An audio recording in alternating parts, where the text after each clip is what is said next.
Punchout, originally titled Mike Tyson's Punch-Out!, is a boxing sports fighting video game for the Nintendo Entertainment System. Mike Tyson's Punch-Out from Nintendo. Now you're playing with power. It was developed and published by Nintendo in 1987, but was re-released in 1990 without the branding of Mike Tyson. The game features a boxer known as Little Mac, fighting his way up through the ranks of the World Video Boxing Association. After facing a series of colorful fictional opponents in 3 circuits, the goal is to win a final dream fight against a highly skilled boxer.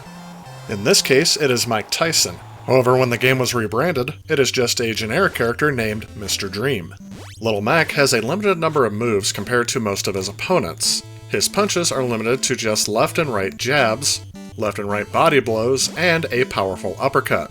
However, the uppercut can only be used once the player earns a star. And even then, those can only be earned by counterpunching an opponent only before or after certain attacks are launched. And then the player can only earn up to 3 stars at a time. In terms of defensive moves, you can move right or left and duck. You can also block punches by putting up your guard. Little Mac also has a heart counter, which decreases upon being hit, blocking a punch, or throwing a punch that the opponent blocks or dodges. When the heart count reaches 0, Little Mac temporarily turns pink and appears exhausted, leaving the player unable to attack, but can still dodge, duck, and block. After a little while, Mac will regain some hearts and can resume the match.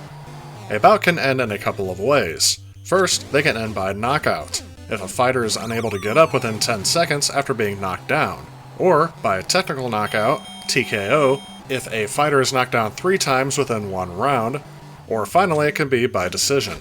In order for the player to win by decision, the player must accumulate a higher number of total points by punching the opponent or knocking them down than their opponent. This varies from boxer to boxer, and if you don't get enough points, then you will automatically lose.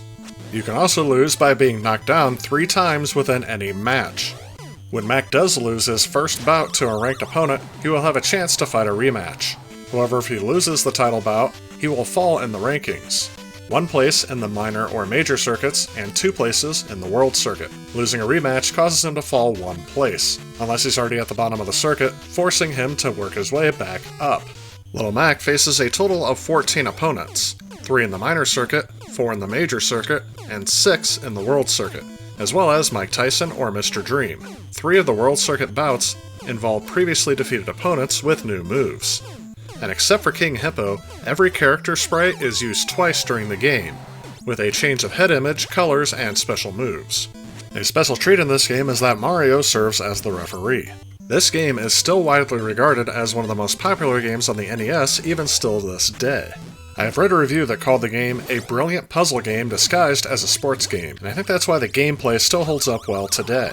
If you're going to play this game on original hardware, beware that if you are playing this using any sort of device that is upgrading your composite signal to HDMI, it will introduce a noticeable lag and mess up your performance, as some of the later boxers require frame-perfect timing to beat. However, despite that difficulty, it is still an enjoyable experience today, and I would highly recommend it on any of the platforms it's available on.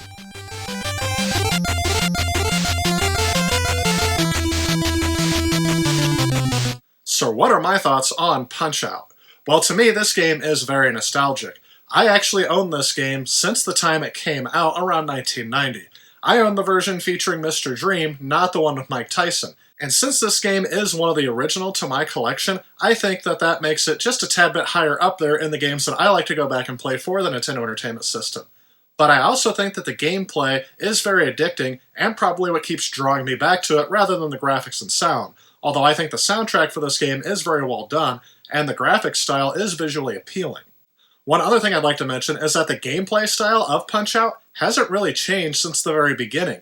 Even as late as the entry on the Wii, which is the last one at the recording of this video, the gameplay style is almost exactly the same. You use the directional pad and 2 buttons. And I think you can, use some of the motion controls on the Wii, but, they didn't really add too much because the gameplay is very solid.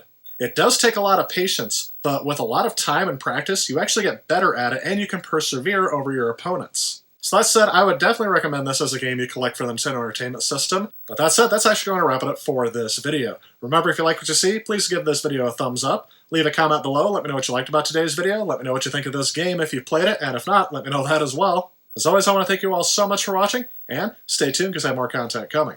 I'll see you all in the next one. If you like this video and you'd like to help out with future projects on this channel, please consider supporting me on Patreon. Also, if you enjoy the content of this channel, please remember to click on this subscribe button. Again, I want to thank you so much for watching. I'll see you next time.